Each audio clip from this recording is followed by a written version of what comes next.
Las bibliotecas no dejan de ser tecnologías o artefactos, aun cuando se encarnan en un espacio determinado, es una tecnología o un artefacto que los seres humanos se dieron en su momento para intentar ordenar el mundo, para intentar ordenar el conocimiento, ¿no?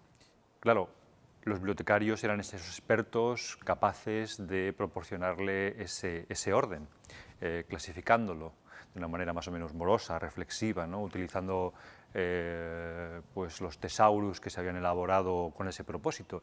De manera que las bibliotecas dan esa impresión de estabilidad, incluso de estabilidad espacial, física, donde los libros juegan ese papel principal, ¿no? Los libros encarnan, los libros en papel han encarnado, siguen haciéndolo, ese áurea de legitimidad, de constancia, de estabilidad del conocimiento. Bueno, y las bibliotecas hasta ahora mismo han sido eso, espacios donde los lectores tenían incluso que adoptar una disposición, una exis corporal vinculada a esa dimensión de estabilidad del conocimiento. Cada uno de los lectores se sentaba en un puesto de lectura y de manera silenciosa, reflexiva, recogida, pues trabajaba sobre un libro en papel, donde se le ofrecía un discurso más o menos lineal, sucesivo y acumulativo de una serie de conocimientos determinados. Y todo el mundo estaba de acuerdo en que las cosas debían ser de esa manera.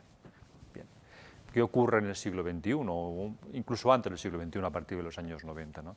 Pues que para comprender qué lugar ocupan las bibliotecas no basta simplemente con reflexionar sobre el objeto mismo de la biblioteca, sino dónde se incrusta este objeto en un nuevo ecosistema completamente distinto de la información. El ecosistema anterior era un sistema estable, estabilizado, claro, a lo largo de, fíjate, 8 siglos, desde 1200 o desde 1300, que disponíamos de códices que ya se almacenaban en bibliotecas, pues hemos tenido 8 siglos de, más o menos, estabilidad epistémica, ¿no? Bueno, pero ¿qué pasa en el siglo XXI? Pues que todo eso salta por los aires. Y cuando eso salta por los aires, todos los roles y todos los papeles tenemos que redefinirlos. El conocimiento ya no es estable. Todos sabemos que enfrentados ahora mismo a los grandes retos de la humanidad, estoy hablando de los grandes retos climáticos, financieros, alimentarios, etcétera, etcétera, todos lo sabemos, incluso la misma comunidad científica, que no dispone del conocimiento suficiente y que todo está bastante alejado de lo que se percibió antes como un conocimiento estabilizado. El conocimiento es negociable, ¿no? El conocimiento es negociable, el conocimiento es intrínsecamente inestable, y el conocimiento sirve para convivir, para generar sociedades civiles y democráticas, no simplemente para que se acumule en una biblioteca. Por tanto, el conocimiento es algo que se produce en contextos prácticos y es fruto de la disensión, de la discusión, del acuerdo, ¿no? De la decisión. Y es ahí donde las bibliotecas siguen jugando un papel principal, donde los libros seguramente ya no jueguen el único papel principal, sino donde las bibliotecas tienen que proporcionar a los nuevos usuarios todos los instrumentos necesarios para que sean capaces de interpretar lo que sucede a su alrededor.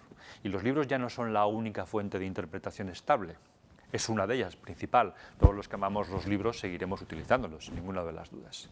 Para nosotros, para muchos de nosotros que hemos crecido con los libros, que es nuestra tecnología de intermediación natural hacia el conocimiento, seguirán siendo un instrumento esencial.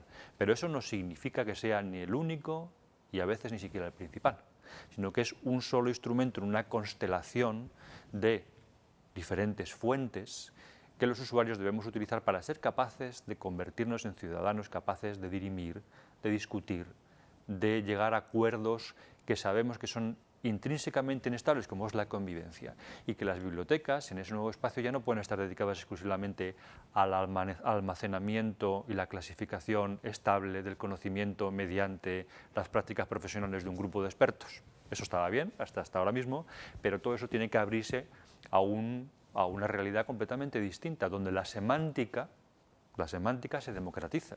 Es decir, todos los usuarios, utilizando las tecnologías digitales, tenemos hoy en día la capacidad de etiquetar y, por tanto, de agregar significados completamente distintos a esas realidades que antes eran más unidimensionales.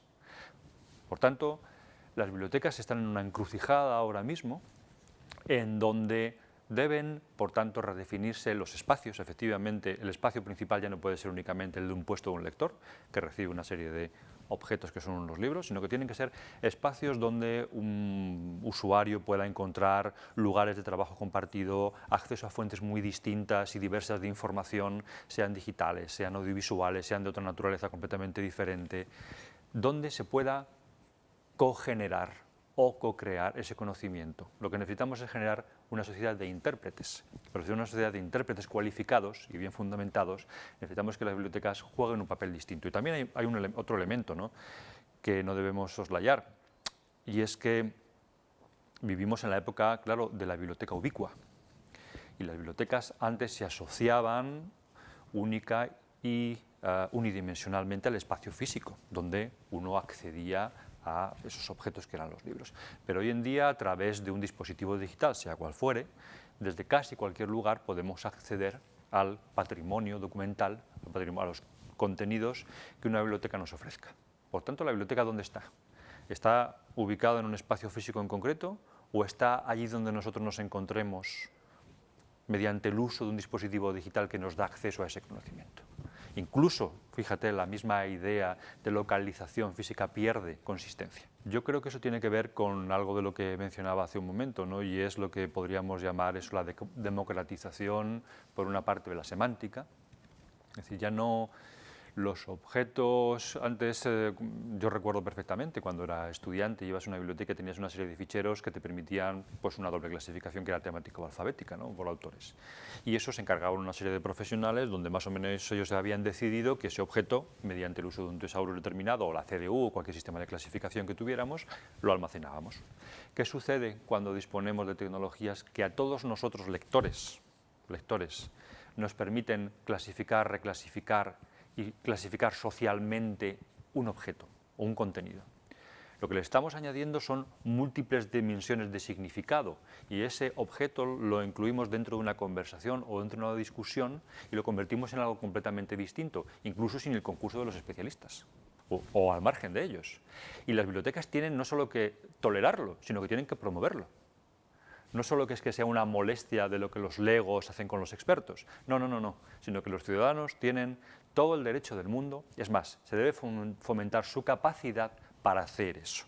Si las redes sociales son eso para mí, ¿no? Son espacios de conversación, espacios de discusión, de disensión, de acuerdos inestables, pero acuerdos en torno a determinados objetos, materias o temas. Y ahí es donde entra el valor de las redes sociales y para las bibliotecas tiene que ser un elemento fundamental que deben promover, debe promoverse el uso activo de ello, porque volvemos al principio, es decir, ya no disponemos, nadie cree que el conocimiento, al menos incluso los expertos saben, que el conocimiento no es algo estable que se nos da una vez para siempre. Las ideas platónicas de un conocimiento, unas ideas inamovibles es absolutamente ridículo. Todos sabemos que eso no existe, que eso es una construcción intelectual pues, que no se corresponde con nuestros tiempos en absoluto. Y todos somos necesarios en la construcción de ese espacio de conocimiento, todos, expertos, bibliotecarios, usuarios, ciudadanos, todos debemos contribuir a ello. Y de ahí que sea indispensable que la biblioteca se redefina, ¿no? O sea, no que lo perciba como una molestia, sino que lo perciba como algo estrictamente necesario. La función del bibliotecario es promover que los ciudadanos se conviertan en intérpretes activos, para lo cual las redes sociales son indispensables.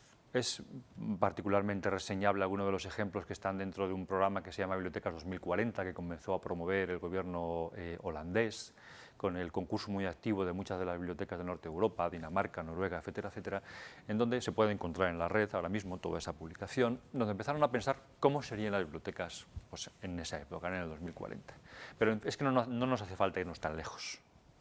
En realidad, si nos atenemos a lo que estaba comentando al inicio, las bibliotecas tienen que ser un espacio donde se promueva, claro que sí, la lectura reflexiva, recogida, tradicional, es decir, eso sigue teniendo un valor intrínseco indispensable, sin ninguna de las dudas. Sabemos que la memorización y que la racionalización de argumentos complejos depende en gran medida de la lectura sucesiva y lineal, tal como lo hemos aprendido siempre. Eso es una competencia cognitiva de altísimo nivel que no debemos perder de ninguna de las maneras. Pero a eso hay que añadirle otras dimensiones de las que estábamos hablando ahora mismo, ¿no? Esa dimensión de que fomente la capacidad de la argumentación, de la reflexión sobre el valor de las fuentes, de la disensión, de la discusión, del acuerdo, aunque parezca inestable, de la interpretación fundamentalmente. Insisto una vez más hasta la saciedad sobre ese concepto de generar una sociedad de intérpretes cualificados. Pues en esos espacios las bibliotecas holandesas, las bibliotecas danesas o noruegas están experimentando una enorme transformación espacial, donde hay espacios que están reservados claramente a esa lectura recogida, pero donde sobre todo lo que están creciendo son todos los espacios dedicados al trabajo colaborativo, que favorezca el contacto, que favorezca la cooperación, que favorezca la consulta de fuentes alternativas, que favorezca la intervención incluso de expertos, donde estos expertos, que pueden ser obviamente los bibliotecarios, ayuden a estos nuevos usuarios a reconstruir un sentido que ahora está fragmentado en esa multiplicidad de nuevos soportes y fuentes, y que es muy complejo volver a reconstruirlo. Un discurso antes estaba en un solo objeto, ahora lo tenemos distribuido en multitud de fuentes muy distintas, de muy diversa naturaleza. ¿Cómo reconstruir el hilo, digamos, lógico, o el hilo argumental, o el hilo del significado en esos nuevos múltiples soportes? El bibliotecario puede jugar un papel fundamental, yo creo que debe jugar un papel fundamental en reforzar esa clase de competencias. Por tanto, las bibliotecas deben transformarse incluso orgánica y espacialmente en este sentido. O sea, seguirá habiendo lectores, como tradicionalmente los comprendemos. Me parece indispensable que se preserve esa función y que las bibliotecas tengan espacios adecuados para ello, pero las bibliotecas deben transformarse orgánicamente en el sentido que estamos apuntando, ¿no? Donde favorezca todas estas interacciones diversas. Aunque parezca paradójico, lo que los últimos estudios nos van demostrando, estudios empíricos sobre el terreno, etnografías digitales de los nuevos lectores, incluso de los adolescentes, de lo que denominamos ya los nativos digitales, lo que demuestran es que cuando sean, digamos, expertos en el manejo funcional de las tecnologías, son grandes desconocedores del valor informacional de las fuentes que utilizan. Es decir, me voy a permitir exagerarlo para que lo comprendamos mejor, analfabetos funcionales en el uso de esas fuentes. Es decir, cuando muchos de los jóvenes que utilizan las herramientas digitales utilizan un buscador para acceder a un contenido determinado, y por el mero hecho de que aparezca en la primera página de un buscador, le atribuyen ya un valor como fuente absolutamente contrastada, y todos sabemos que eso no es necesariamente así. El algoritmo que está poniendo en la primera página de un buscador a una entrada determinada no tiene por qué significar estrictamente que sea la fuente más fiable, ni mucho menos. Fíjate que el bibliotecario tiene igual que la educación en general, ¿no? Tiene una responsabilidad fundamental en fomentar todas las competencias, las nuevas competencias digitales en los lectores. Y esas competencias digitales tienen que ver con el manejo de las herramientas, con la capacidad de contrastar la fiabilidad de las fuentes, con la capacidad de reconstruir los discursos que han sido absolutamente fragmentados en dispositivos muy diversos y en contextos muy diferentes, incluso en fomentar una dimensión crítica sobre las propias tecnologías. Es decir, cuando vivimos abrumados absolutamente por la información digital que nos llega todos los días, tenemos que ser capaces de filtrarla y digerirla, y tenemos que ser críticos con nuestro uso de esas tecnologías, y también, claro, sin olvidar la dimensión ética y la dimensión moral y la propiedad intelectual del uso de los contenidos que nos encontramos. Tiene múltiples funciones, ¿no? Yo creo que la biblioteca, igual que la educación en general, tiene que jugar un papel fundamental en el fomento de esa clase de competencias.